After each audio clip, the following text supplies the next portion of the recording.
Pessoal, bom dia. Como eu comuniquei vocês lá no grupo, né? Acabei esquecendo de gravar a aula para fazer a postagem, então eu vou gravar ela novamente aqui com vocês, tá bom? E aí, qualquer dúvida, eu estou à disposição aí, vocês podem estar me perguntando. E aí, logo mais, já vou estar liberando as atividades para vocês. Bom, o exercício que eu quero passar hoje para vocês, ele é um exemplo onde nós temos a seguinte viga. É uma viga que ela tem dois engastes nas extremidades e um apoio articulado no meio. Então, como eu já comentei com vocês, quando nós formos trabalhar com esse tipo de situação, nós temos que sempre montar o nosso sistema hipergeométrico, fazer a análise das barras isoladas. Então, o que seria esse sistema hipergeométrico? No meu apoio intermediário, independente da quantidade de intermediários, seriam esses apoios internos, nós vamos determinar um deslocamento que acontece naquele apoio intermediário, tá? A partir desse deslocamento, que ele vai servir de base para que a gente possa determinar as reações de apoio da nossa estrutura, já que nós estamos trabalhando com um elemento hiperestático. Então, a segunda etapa seria representar essas barras isoladas. Como eu já comentei com vocês, sempre busquem trabalhar aqui nesse sistema de escadinha, tá? Para que vocês entendam exatamente quem são os elementos que vão fazer parte depois do cálculo, tanto do momento de engastamento perfeito, quanto do coeficiente de rigidez. Então, quando eu crio esse meu sistema hipergeométrico e determino que nesse ponto nós temos, desculpa, nós temos um deslocamento, então eu tiro aquele apoio articulado e substituo aquelas duas regiões para o engastamento. Então agora eu tenho duas barras, onde eu tenho a barra 1 engaste, engaste, e a barra 2 engaste, engaste. A próxima etapa seria o cálculo de momento de engastamento perfeito. Diferente do que nós vimos anteriormente, né, no exemplo passado, nós tínhamos um articulado com engaste. Agora nós temos engaste em ambos os lados. Dessa forma, se eu tenho engaste em ambos os lados, eu tenho um momento de engastamento perfeito, tanto do lado esquerdo quanto do meu lado direito. Tá? Então, eu representei da seguinte forma. A minha primeira estrutura, que eu tenho a primeira barra, onde ela tem uma carga triangular, sob um trecho de 4 metros. Do lado que a gente acrescentou aqui, substituiu por engaste, aqui vai me gerar um beta, um zero, referente à barra 1. Na barra 2, vai me gerar um beta, um zero, referente à barra 2. E nas extremidades, como nós temos engaste, então existe um momento de engastamento perfeito do ponto A e um momento de engastamento perfeito no ponto B, tá? Por que eu tenho que calcular esses momentos de engastamento perfeito? Porque eles vão me servir de base depois para que eu possa determinar o momento real que acontece nos dois lados que eu tenho o engaste, tá? Então, qual que é a primeira etapa que nós vamos utilizar aqui para o cálculo? Vamos fazer primeiro a barra 1, depois a gente faz a barra 2. Então, eu vou determinar o momento de engastamento perfeito do meu lado esquerdo, que é no ponto A, e o meu momento de engastamento perfeito, onde eu tenho o meu beta aqui, tá? Então, o meu momento de engastamento perfeito no ponto A, lembre que nós temos uma estrutura triangular, né? Então, vamos abrir a tabelinha. Esse material que eu vou disponibilizar para vocês, ele tem tabelas de vigas, momento de engastamento perfeito, tá? Tem algumas páginas que nós não vamos usar, tá? Vocês vão usar a partir dessa tabela aqui, que é a 3.2A. Então, vamos lá.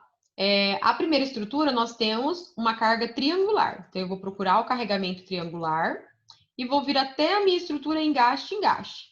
Então, percebam que a gente tem do lado esquerdo e do meu lado direito. Então, do lado esquerdo, a fórmula é PL ao quadrado sobre 30, e do lado direito, menos PL ao quadrado sobre 20. Então, eu vou usar essas duas formas, tanto para o lado direito quanto para o lado esquerdo.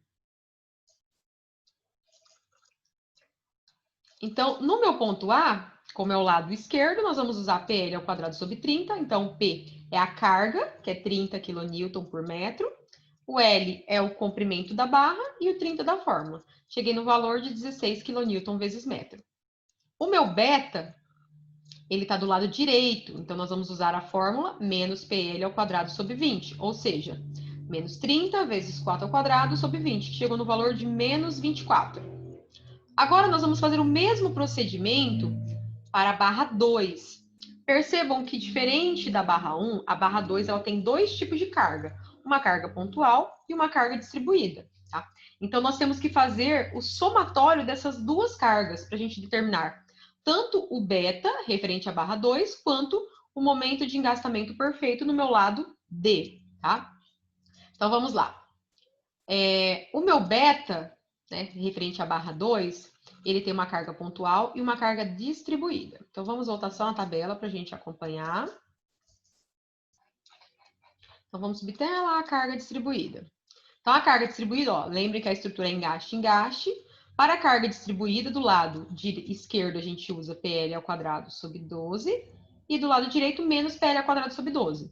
Mas percebam que a minha carga distribuída, a aplicação dela é de cima para baixo. Então, a gente usa essas formulações caso a gente tenha essa condição da carga de cima para baixo. Caso aconteça que a carga esteja invertida, que é o caso do nosso exercício, que ela está de baixo para cima, o que se deve fazer? Nós vamos alterar o sinal. Então, como no nosso caso é invertido, né, de baixo para cima, o meu lado esquerdo eu vou usar negativo e do meu lado direito eu vou usar positivo. Tá? Então, sempre quando a minha carga ela estiver num posicionamento invertido, nós invertemos o sinal das expressões de um lado e do outro. Tá? Essa condição ela não se aplica para a carga triangular. Para a carga triangular, invertida é uma outra condição. Tá? Então, se for carga pontual ou carga distribuída, essa condição ela é válida, tá? Independente do posicionamento dela, ela é válida. Então, a gente só invertendo o sinal já é suficiente. Então, voltando aqui, então eu tenho o PL. Ah, desculpa, gente, esqueci de mostrar a pontual. Vamos voltar lá. Então, eu vi que é PL ao quadrado sobre 12, né? Então, no nosso caso, nós vamos usar negativo na esquerda e positivo na direita. Agora, analisando a carga pontual centralizada. Ó. A carga pontual centralizada, ela seria PL sobre 8. Então, percebam que ela é positiva do lado esquerdo e negativa do lado direito. E é a analogia dela, porque ela está de cima para baixo. Se ela tivesse invertida, a gente iria inverter, mas não é o caso, tá? Então, vamos voltar lá à resolução. Então, o meu beta, ele vai ser o quê? A carga pontual da esquerda, que é PL sobre 8, mais a carga distribuída. Então, a carga distribuída, ela é PL ao quadrado sobre 12, mas como a carga está com a posição invertida, nós vamos usar o sinal negativo. Substituindo os valores, cheguei que o meu beta é 4,16 kN vezes metro. Fazemos isso da mesma forma para o meu momento de engastamento perfeito no ponto D. Então, no ponto D, a carga pontual é menos PL sobre 8, e na carga distribuída, inverte sinal. Né? Na tabelinha está negativa, só que aquela a gente vai usar positiva. E cheguei nesse valor de momento de engastamento perfeito, no ponto D, de menos 4,16. E quem que é o meu beta? O meu beta é o somatório do beta 10 da barra 1 mais o beta 10 da barra 2. Então, o somatório desses dois betas é o valor real do meu beta. Então, eu vou ter menos 24 mais 4,16, que cheguei no valor aí de 19,83 kN vezes metro, tá? Então, esses dois valores, tanto do momento de engastamento perfeito no ponto A quanto no ponto D, nós utilizaremos mais adiante para que a gente possa determinar o momento real que acontece naqueles engastes, tá bem? A próxima etapa seria o cálculo do coeficiente de rigidez. Então, relembrando, o coeficiente de rigidez, ele é dado mediante as condições dos apoios, né? Então, nós temos articulado engaste ou engaste-engaste. Então, nós temos esses dois tipos. Como nós temos engaste-engaste, do lado esquerdo, eu vou chamar de KA. Então, lembram que no exercício anterior, nós não calculávamos o KA no lado articulado, tá? Então, toda vez, gente, se aparecer o engaste, a gente vai calcular tanto o beta, a gente vai calcular o momento de engastamento perfeito nos dois lados que houver o engaste, e o coeficiente de rigidez da mesma forma, tá? Só que, No ponto central, nós chamamos ele de coeficiente de rigidez, da barra 1 e da barra 2. E nas extremidades, nós chamamos de coeficiente de rigidez no ponto A e o coeficiente de rigidez no ponto D, no ponto da extremidade, da outra extremidade, tá? Sempre do meu lado esquerdo, eu considero 2EI sob L se for engaste. E do meu lado direito, 4EI sob L se for engaste, tá? Então, é só substituir na fórmula, né? A gente já tem que o EI é 180 mil, então seria 2 vezes 180 mil dividido pelo vão. E o de baixo, 4 vezes EI pelo vão. Então, nós temos o coeficiente K de rigidez do lado A e o K11 referente à barra 1. Agora, a gente faz o mesmo procedimento na barra 2, né? Então, a gente vai ter o KD e o K11 da barra 2. Fazendo esse mesmo procedimento, só que lembrem sempre, ó, do lado esquerdo é 2EI sob L, né? Da mesma forma que a gente usou aqui. E do lado direito, 4EI sob L. A formulação de 3EI sob L, ela aparece caso a gente tenha uma articulação, que foi o exemplo passado na nossa aula, tá bem? E aí, quem que vai ser o meu K11? O meu K11 é o somatório dessas duas regiões aqui, do K11 da barra 1 e o K11 da barra 2. Feito isso, então a gente já tem o valor do meu beta 0 e do meu K11. Tendo esses dois elementos, a gente consegue determinar qual que é o valor do deslocamento da minha estrutura naquele ponto que a gente criou o sistema hipergeométrico. Então, o meu deslocamento ele vai ser o quê? Menos beta 0 dividido por K11. Então, resolvendo, nós chegamos no valor de 6,12 vezes 10 a menos 5 radianos. Lembrando que ele é sempre em radianos, que ele representa uma rotação naquele ponto. Tendo esses valores, agora nós podemos partir para o cálculo do diagrama dos esforços, né, e determinar as reações de apoio da nossa estrutura, tá? Então, vamos por partes. Como a gente tem engaste em ambos os lados, a gente precisa primeiro determinar os momentos reais que acontecem na nossa estrutura. O que nós calculamos até o momento foi o momento de engastamento perfeito. Então, a gente precisa determinar o momento real que acontece ali nos lados de engaste e também na nossa estrutura do sistema hipergeométrico. Então, representando em duas barras, ó, a barra 1, que ela tem o momento de um lado, já que ela tem o engaste, e aqui o beta 0, e na barra 2 da mesma forma, né? Esse MA que nós calculamos, ele é o momento de engastamento perfeito, tá? Então, é um momento de engastamento perfeito que acontece naquele apoio engastado, tá? Só que agora a gente precisa determinar o momento real. E como que eu chego nessa fórmula? Vocês vão perceber que o procedimento é igual, gente, não muda. Por isso que a gente teve que calcular todos eles anteriormente. Então, o meu momento real da minha estrutura, ele vai ser o quê? O meu momento de engastamento perfeito que eu calculei naquele ponto, mais o coeficiente K que eu calculei naquele ponto, multiplicado pelo deslocamento. Então, o meu momento de engastamento perfeito, no ponto A, ó, a gente obteve 16. O meu coeficiente K, no ponto A, deu 90 mil. E nós temos que o deslocamento é 6,12 vezes 10 a menos 5. Então, substituindo esses valores, nós encontramos um momento real no ponto A. Como ele deu positivo, significa que ele é anti-horário.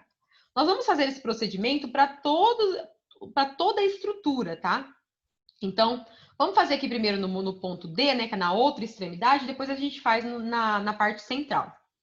Então, da mesma forma, eu vou calcular esse momento que está acontecendo lá na minha extremidade, né? Então, eu vou pegar o momento de engastamento perfeito que eu encontrei lá no meu ponto D, que nós encontramos de menos 4,16. O meu KD, aqui, pessoal, eu esqueci de colocar os zeros, né? Aqui é 72 mil. E o valor de deslocamento que não muda. Então, substituindo aqui, ó, eu encontrei que o meu momento real naquele lado da minha estrutura no ponto D é 0,241 kN vezes metro. Positivo, então é anti-horário. Então, nós encontramos já o momento real, ó, nas extremidades. Nós precisamos encontrar o momento que realmente está acontecendo na minha estrutura. Então, quando a gente vem e faz isso daqui, esse sistema hipergeométrico, é como se quando eu tirasse esse apoio, eu criasse um momento de um lado e um momento do outro. Então, é esse momento que nós temos que determinar aqui. Tanto o momento da esquerda né? Que é esse daqui, quanto o momento da direita, que é esse daqui. Esses dois momentos, eles têm que ter o mesmo valor, mas sinais contrários, tá? Então, vocês vão perceber que ao substituir os dados, se esses valores não derem iguais, existe algum tipo de erro aí na estrutura, tá? Então, vamos lá. A gente não tem o beta 1, 0? Então, eu estou calculando aqui, ó, do beta 1, 0 da barra 1. Então, o meu beta 1, 0 é menos 24. Aí, eu vou pegar lá o K11 da barra 1, que é 180 mil, e o deslocamento. Então, resolvendo a partir desses valores, eu encontrei um momento do lado esquerdo, que é menos 12,981. Se ele deu negativo, significa que ele é horário. Então, ó, a maneira que eu coloquei a representação dele está correta. Faço o mesmo para a esquerda. Então, agora eu vou usar o beta 2, 0. Não, beta 1, 1, 0 da barra 2. Desculpa. Então, o beta 1, 0 da barra 2, ó, 4,16. O K11 da barra 2, 144 mil. E o deslocamento é o mesmo. Então, nós vamos ter aqui, ó, substituindo, nós chegamos no mesmo valor, mas com um sinal contrário. Tá? Por quê? Porque nós temos de um lado e do outro a estrutura. Então, ela vai ter um momento de um lado e um momento do outro. Então, assim, esse daqui é o lado que ele está horário, ou seja, ele é negativo, e esse ele está anti-horário, ele é o positivo, tá? Então, agora nós temos a nossa estrutura toda calculada, os momentos, né? Então, agora a gente consegue, tendo os momentos já calculados, a gente consegue representar as reações de apoio. Então, eu peço sempre que busquem representar a estrutura já com os momentos certinho, tá? Com a posição. Então, coloquem sempre a setinha na posição correta e o valor. Eu não preciso escrever menos 21. Coloca o posicionamento correto e coloca o valor que a gente já entende. Então, por exemplo, aqui ele está anti-horário. Então, eu já coloquei ele positivo. Aqui da mesma forma. Essa seta, eu sei que é para o lado horário e essa para o anti-horário, tá? Aqui, desculpa, gente, só esqueci de representar a carga triangular aqui, já marcada, tá? Mas aqui embaixo eu representei ela, tá? Então, vamos lá. Agora, eu vou para a parte de calcular minha reação de apoio. De que forma que eu faço isso? A gente continua trabalhando com a minha estrutura separada, tá? Então, ó, lembrem que a gente calculou aqui o momento do lado esquerdo que ele é negativo, significa que ele é horário, tá? Então, quando eu falo que esse momento que eu calculei, eu estou calculando deste lado. Então, vamos lá. Sempre cuidem com a questão do sinal, tá, gente? Então, este que a gente calculou é o do sentido. Vamos lá, cadê? Negativo, está no meu sentido horário. Então, a gente representa ele corretamente lá e aí a gente vai fazendo esses cálculos. E aqui, mesma coisa, do sentido anti-horário. Então, esse daqui, gente, é o da direita, tá? Então, da direita que eu estou calculando, então, essa é a minha direita. Que lado que é a direita no desenho? Esse é a direita. Esse daqui é a esquerda. Então, a esquerda é deste lado, tá? Então, cuidem na hora de representar.